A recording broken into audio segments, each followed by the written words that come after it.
Hi, I'm Becky, and when it comes to fitness, I'm all over it. I joined WW because I saw a photo of me and my sisters and I didn't really like my body at the time. So I thought about changing my lifestyle, changing what I ate.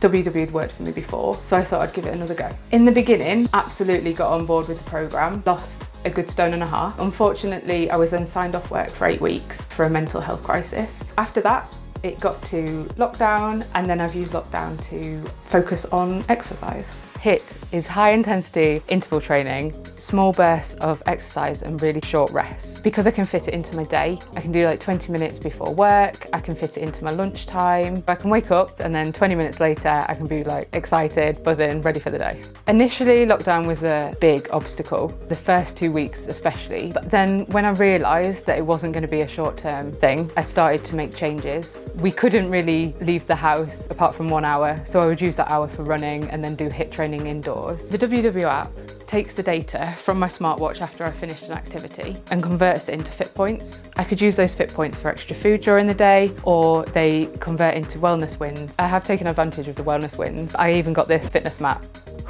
Now that was a good workout.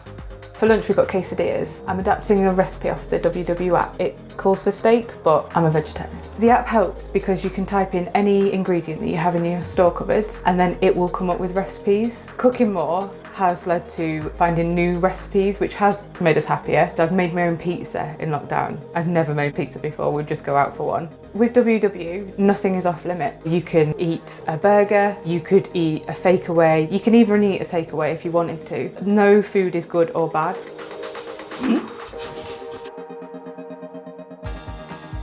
5:30, time for a run. I got into running through Couch to 5K. And then I loved it so much that I decided to train for a half marathon. In lockdown, however, I don't need to train for anything, so I can just go at my own pace. There's no pressure, and I think that's what I will take away from this. You can run just for a bit of me time and a bit of space. I've learned a lot through lockdown. Always making plans, always seeing people, always having to commute to work. All of that was gone, so it gave me that massive space to focus just on myself. Look at that. What a view! I feel pretty positive about the future. Before, my outlook was very much weight focused. It was lose each week and that was it, that was all I could think about. Now, and especially since lockdown, I'm focusing more on how I feel, what foods make me happy, what activity makes me happy, what levels I have to keep them at to keep a good balance. I kept going with each of my activities because each time I did a HIIT workout or a run, I knew how it made me feel afterwards. So that spurred me on for the next time I would do it. And by doing that each day, building up my fitness, it made each one feel a bit easier. And then that domino effect happened and then you feel just great by the end of a few weeks.